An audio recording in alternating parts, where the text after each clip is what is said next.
Jacques Chirac disait « Les anniversaires ne valent que s'ils constituent des ponts jetés vers l'avenir ». Eh bien, ça tombe très bien, parce qu'aujourd'hui, nous allons parler d'avenir et d'anniversaire. D'avenir parce que lorsqu'on écoute de grands spécialistes parler du continent africain, quasiment tous, et c'est une bonne chose, lui prédisent un bel avenir. Mais un bel avenir pour qui?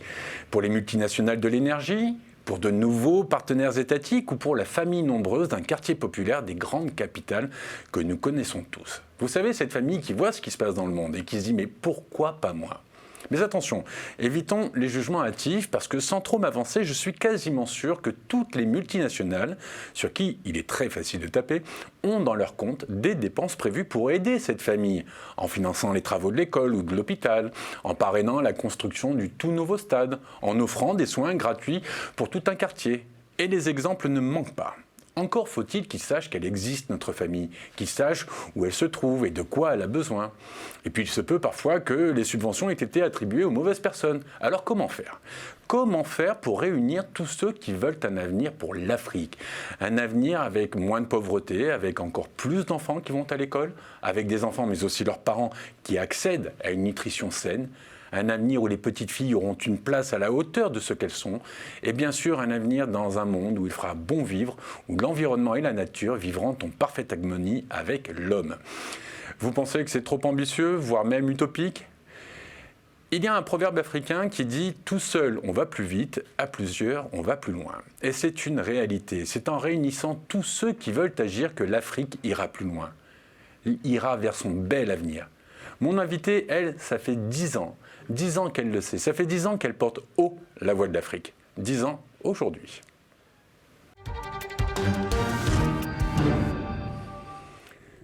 Yacine Djibo, bonjour. La personne qui porte haut la voix de l'Afrique depuis 10 ans, c'est vous, avec votre organisme qui s'appelle Speak Up Africa, dont vous êtes la fondatrice et que vous dirigez toujours. Alors, aujourd'hui, pour les téléspectateurs qui ne connaîtraient pas Speak Up Africa et qui aimeraient savoir comment tout a débuté le 28 octobre 2011, pouvez-vous nous dire comment cette belle aventure a démarré et nous dire aussi, surtout, l'engagement de Speak Up Africa? Bonjour Laurent et merci donc de l'opportunité qui m'est donnée aujourd'hui de partager l'expérience de Speak Up Africa. Donc, comme vous l'avez dit, nous sommes une organisation qui fête ses 10 ans aujourd'hui et vraiment l'objectif derrière Speak Up Africa est vraiment de pouvoir donner une voix à l'Afrique, comme vous l'avez dit, et de pouvoir le faire pour pouvoir soutenir le développement durable et améliorer la santé des populations en Afrique. Donc aujourd'hui, nous le faisons avec nos partenaires avec lesquels nous travaillons à travers différents pays d'Afrique et nous mettons en œuvre différentes campagnes de communication et de plaidoyer pour pouvoir catalyser le leadership africain et vraiment par ça, on veut dire les décideurs, pouvoir les engager pour pouvoir avoir des changements de politique effectifs qui puissent bénéficier à l'ensemble des communautés et finalement de pouvoir aussi sensibiliser sur les thématiques clés sur lesquelles nous intervenons, qui restent les thématiques autour de la santé, donc notamment la lutte contre le paludisme, la lutte contre les maladies tropicales négligées, l'accès à la vaccination pour tous et au niveau du développement, nous travaillons également sur des questions comme l'accès à l'assainissement pour tous. On va en parler longuement pendant toute l'émission. 10 ans, c'est long, j'imagine, enfin 10 ans, c'est long, c'est long dans le temps. J'imagine qu'il s'est passé plein de choses. Quel premier bilan faites-vous quand vous regardez derrière et quel premier bilan faites-vous de cette décade ? Alors, je pense qu'aujourd'hui, par rapport à cette décade, disons toujours, ça a été vraiment une décade d'action et d'impact. Donc aujourd'hui, quand nous regardons tout ce qui a été fait, on réalise que dans tout ce qui est santé et développement dans nos différents pays, il reste beaucoup de challenges, certes, mais beaucoup de réalisations ont été faites. Donc, quand on regarde ces dernières années, on réalise qu'à travers des plateformes comme Speak Up Africa et en partenariat, bien entendu, avec les organisations avec lesquelles nous travaillons. Et ici, je veux mentionner de manière plus spécifique les organisations de la société civile sur lesquelles on s'appuie parce que pour nous, la communauté reste au cœur de ce que nous faisons. Et quand nous essayons de voir la meilleure manière pour laquelle on peut mettre en œuvre nos activités et avoir un impact sur le long terme qui est périn. Nous nous appuyons donc sur ces organisations de la société civile dans tous les pays dans lesquels nous travaillons parce que nous estimons qu'elles représentent la voix des populations et qu'elles peuvent vraiment jouer un rôle critique d'intermédiaire entre nous, les gouvernements et les communautés. Yacine, quand vous parlez de société civile, c'est quoi? C'est la diaspora? C'est les organismes qui font... en préambule, je parlais de ponts vers l'avenir. C'est ça? Vous êtes en train de créer, pour être concret, un peu caricatural, vous créez des ponts avec tous ceux qui veulent intervenir, dont la diaspora.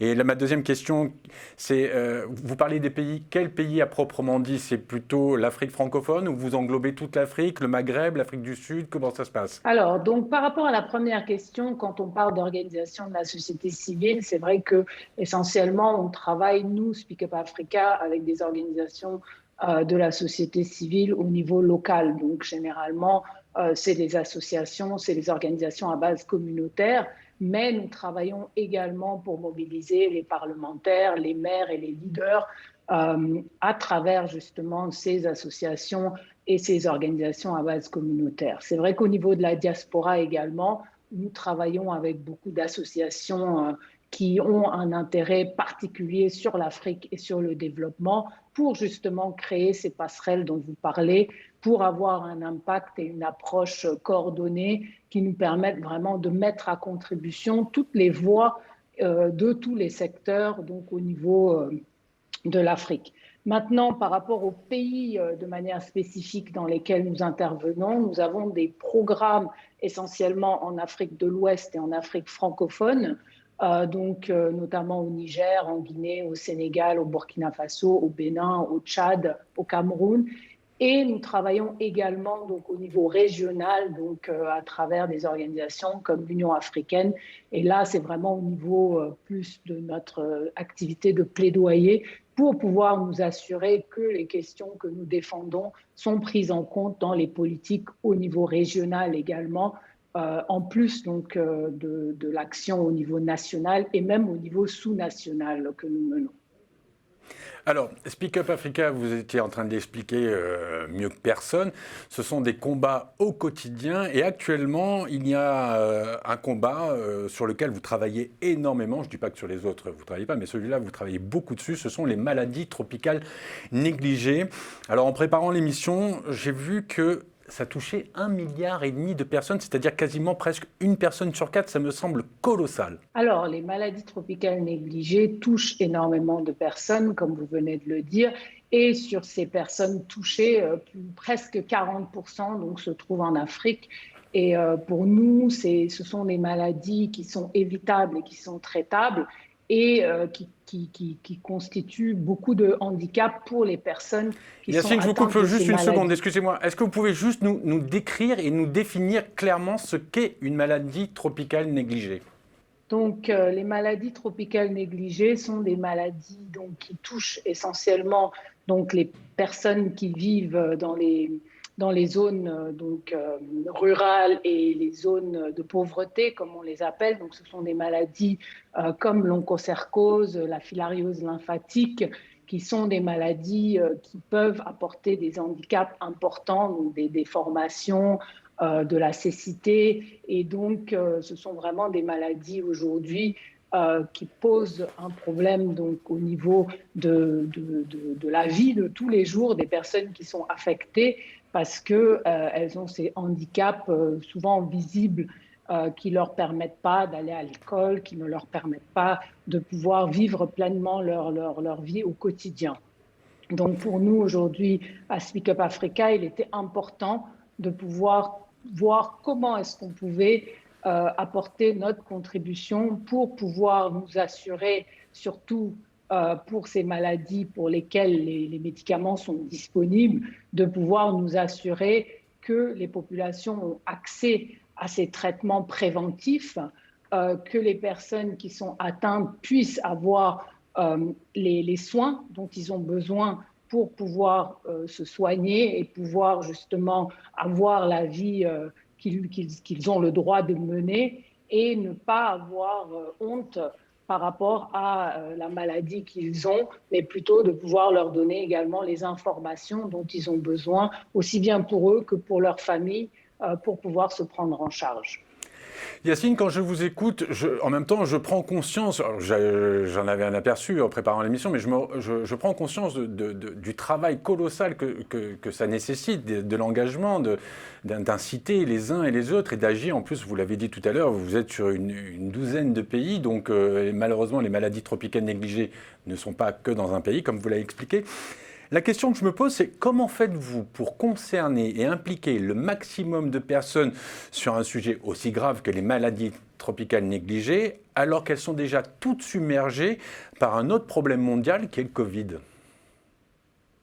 Alors, je vous dis, c'est une très bonne question. Hein. Comme vous le voyez par rapport au nom, les maladies tropicales négligées, ce sont des maladies qui sont souvent négligées parce qu'elles affectent une partie de la population qui n'est pas très vocale, qui n'est pas forcément toujours au devant de la scène pour pouvoir parler donc, de leur maladie ou ni ne le souhaitent pour une raison ou pour une autre. Donc aujourd'hui, les maladies tropicales négligées sont un groupe de maladies qui doivent continuer à être priorisées. Bon, nous, ce qu'on essaie de faire à travers nos actions, c'est de pouvoir nous assurer que tout le monde est sensibilisé autour de l'existence de ces maladies tropicales négligées, de leur impact. On essaie également de voir comment est-ce qu'on peut donc travailler avec les gouvernements pour que la lutte contre les maladies tropicales négligées soit priorisée au niveau des différents plans d'action et plans stratégiques nationaux. Nous travaillons également au niveau régional donc pour pouvoir nous assurer qu'elles sont également prises en compte dans les stratégies au niveau de l'Union africaine et des autres instances régionales de décision. Et finalement, on essaie de voir aussi au niveau de chacun des pays dans lesquels nous intervenons comment soutenir les programmes nationaux de lutte contre les maladies tropicales négligées à travers donc, les partenaires déjà existants qui travaillent au quotidien sur ces questions-là, parce qu'aujourd'hui, Speak Up Africa est un partenaire parmi un groupe important de partenaires au développement, mais également de partenaires au niveau de chaque pays, sous bien sûr la direction de l'Organisation mondiale de la santé, qui apporte vraiment tout l'appui technique et le soutien aussi financier de certaines de ces interventions dans ces pays-là. Et nous, on essaie de voir comment mettre en place des plateformes, des passerelles qui permettent d'avoir une approche multisectorielle. Et finalement, on essaie vraiment de voir aussi comment est-ce que, comme je l'ai dit tout à l'heure, à travers nos partenaires de la communauté, de la société civile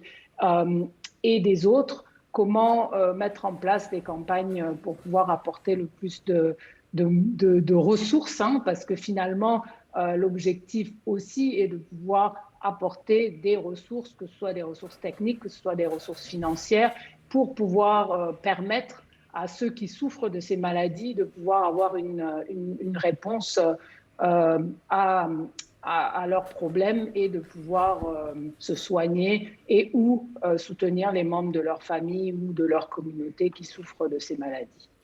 Yacine, c'est la question que j'allais vous poser. C'était pour faire concrètement, à court, moyen terme, pour faire évoluer les choses et les faire évoluer dans le bon sens, parce que souvent on veut les faire évoluer, mais malheureusement, c'est un insensible. Quelles sont vos propositions là, à court, moyen terme? Quelles sont les propositions concrètes sur lesquelles vous pouvez agir pour avoir des résultats rapides? Alors, je pense que pour nous, autour des maladies tropicales négligées, je dirais ce qu'on peut faire déjà, c'est de nous assurer que les maladies tropicales négligées sont priorisées par les gouvernements et les pays, parce qu'aujourd'hui, nous avons besoin de ressources pour pouvoir lutter contre ces maladies tropicales négligées. Donc, il nous faut s'assurer que les maladies tropicales négligées sont connues, sont prises en compte dans toutes les politiques nationales, donc au niveau des États.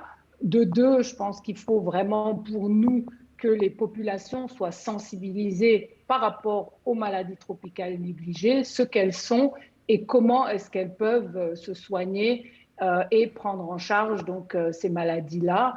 Et finalement, je dirais, au niveau régional, nous sommes en train de travailler avec l'Union africaine sur une stratégie continentale de lutte contre les maladies tropicales négligées qui permettrait aux pays de pouvoir aussi mettre en œuvre des stratégies communes à travers les différents pays.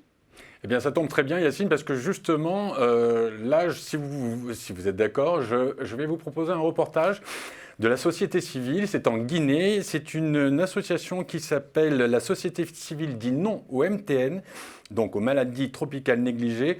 On regarde et on en reparle juste après.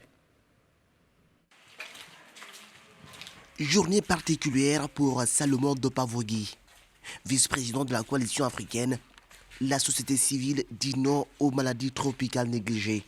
Ce jour-là, le directeur exécutif de l'association guinéenne Jeunesse Secours est à Manferrea, une sous-préfecture située à 75 km du centre-ville de Conakry. Les partenaires de Speakock Africa et son équipe sont dans ce centre de santé pour sensibiliser la communauté sur les risques liés aux maladies tropicales négligées, des maladies qui impactent négativement la santé des Guinéens.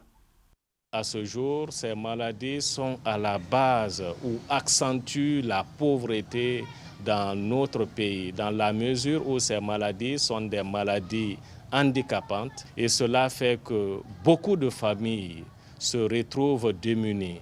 Les enfants ont un avenir compromis parce que n'ayant plus la chance d'aller à l'école à cause de l'état de leurs parents. Au-delà de cela, nous voyons beaucoup à travers ces maladies comme l'onchocercose qui sont devenus aveugles. Et cela fait qu'ils n'arrivent plus à travailler pour satisfaire aux besoins minimums de leur communauté. Et pour prévenir ces maladies, Salomon sensibilise ses citoyens guinéens au lavage de mains. Lancée en 2008, la journée du lavage de mains est instituée pour éviter les risques de contamination de ces maladies tropicales négligées. Et vu que 80% des microbes se transmettent par les mains, l'hygiène des mains s'avère importante. Cette année, le thème retenu par l'OMS est quelques secondes pour sauver des vies. Un thème bien évocateur. Le lavage des mains a une place de choix dans la lutte contre les maladies tropicales négligées.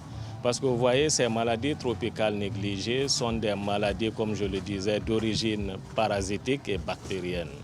Quand nous prenons ce que c'est les mains et les modes de contraception de ces maladies, nous comprenons aisément la place du lavage des mains. Le lavage des mains est indispensable dans la lutte contre les MTN.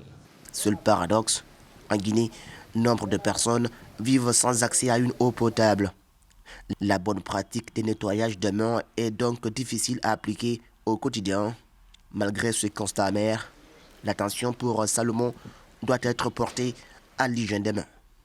Vous voyez, les maladies les plus mauvaises ou bien dont on parle le plus aujourd'hui, que ce soit Ebola dans les temps, que ce soit la Covid, il est recommandé d'avoir les mains propres. Donc, ayons les mains propres, faisons de cela une habitude du quotidien. Nous préviendrons beaucoup de maladies et par cela, nous économiserons, nous épargnerons beaucoup d'argent et cela peut nous aider enfin à rentrer dans une ère de prospérité, de bien-être et de longévité. En Guinée, le pays compte 8 maladies tropicales négligées. Ces maladies sont identifiées comme un problème de santé publique. Les 38 districts sanitaires du pays sont toutes touchés. Il s'agit pour l'OMS des maladies tropicales négligées qui sont endémiques au-delà de 20% dans la plupart des localités.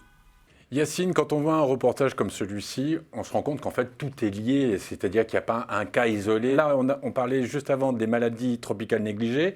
Là, maintenant, on va aborder le problème de l'assainissement. Et en fait, avec un reportage comme celui-ci, on se rend compte que l'un ne va pas sans l'autre presque. Vous avez tout à fait raison. Je pense qu'aujourd'hui, avec ce genre de reportage, on voit vraiment comment sont liées beaucoup de ces questions, donc autour de l'accès à l'eau, de l'accès à un assainissement amélioré, de l'hygiène, hein, parce que bon, le lavage des mains, comme disait Salomon, est non seulement important pour lutter contre les maladies tropicales négligées, mais comme nous le voyons actuellement avec la Covid-19, donc c'est un des gestes barrières phares pour pouvoir lutter efficacement contre la Covid-19, contre les maladies tropicales négligées, contre la diarrhée. Donc on voit bien que c'est important de pouvoir se laver les mains avec de l'eau et du savon pour pouvoir préserver donc la santé des populations. Néanmoins, pour pouvoir le faire, il faut avoir accès à des dispositifs de lavage des mains ou qui ont de l'eau et du savon. Et on voit donc les défis que cela peut poser dans certains de nos pays où l'accès à l'eau n'est pas toujours une réalité. Et donc pour nous aujourd'hui, c'est important de pouvoir travailler justement à travers beaucoup de ces thématiques-là de manière conjointe. Et encore une fois, comme vous avez pu le voir dans le reportage, donc Salomon, qui est le directeur exécutif de l'ONG Jeunesse Secours et qui est justement une de ces organisations de la société civile dont je parlais tout à l'heure, avec qui nous travaillons dans le cadre donc, de ce réseau, la société civile dit non aux maladies tropicales négligées, pour pouvoir justement travailler ensemble pour accroître la sensibilisation, la priorisation et pouvoir avoir cet engagement de toutes les parties prenantes pour accélérer le contrôle et l'élimination des maladies tropicales négligées, mais également de pouvoir, à travers ces actions-là, permettre et promouvoir plutôt un accès à l'eau et à l'assainissement pour tous. Je vous écouterai pendant encore des heures et des heures, tellement je suis admiratif de ce que vous faites. L'émission avance. Il y a un thème que je veux vraiment aborder, parce que pour le coup, celui-là, je ne pense pas que ce soit qu'un thème lié à l'Afrique, c'est l'égalité, l'égalité des genres, hommes-femmes, c'est un problème, enfin, oui, c'est un déséquilibre mondial, je préfère dire, plutôt qu'un problème. Ça, pour le coup, c'est... Comment vous faites? Parce que c'est considérable, enfin, c'est énorme comme engagement, c'est énorme comme ambition. En plus, on sait tous les freins que vous devez, enfin, tous les obstacles que vous devez certainement rencontrer entre l'aspect culturel, religieux, historique. Enfin, il y a tellement de choses qui rentrent en compte. Comment faites-vous pour pouvoir essayer, c'est même pas changer de mentalité, c'est changer de paradigme presque. Comment vous faites?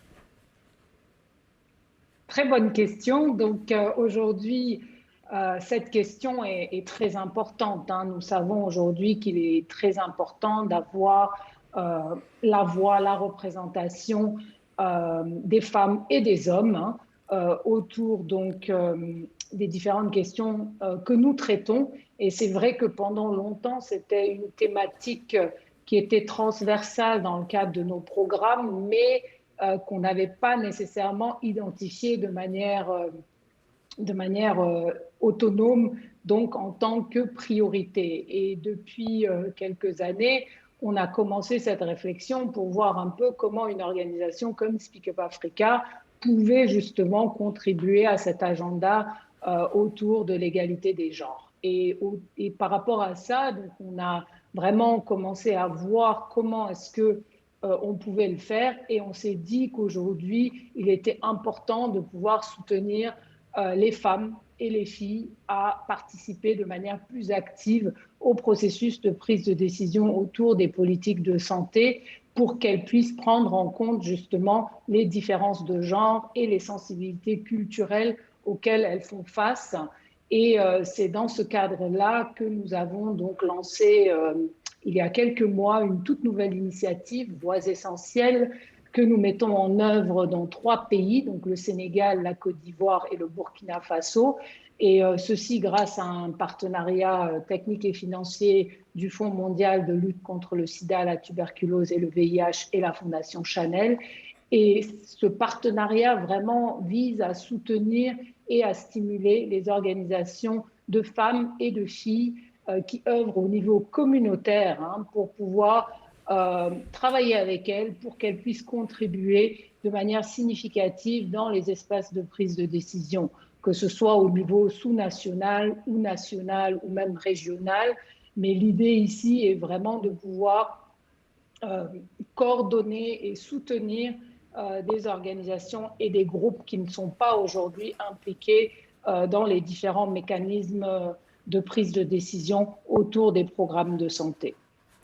Alors Yacine, on arrive au terme de l'émission, je vous le disais tout à l'heure, donc on va être un peu sur l'instant promo. Au début de l'émission, j'ai cité un proverbe africain, tout seul on va plus vite, ensemble on va plus loin. Donc tous ceux qui voudraient vous rejoindre, tous ceux même qui voudraient être bénévoles localement, comment font-ils? Speak Up Africa, le site, comment ça se passe? Quel engagement?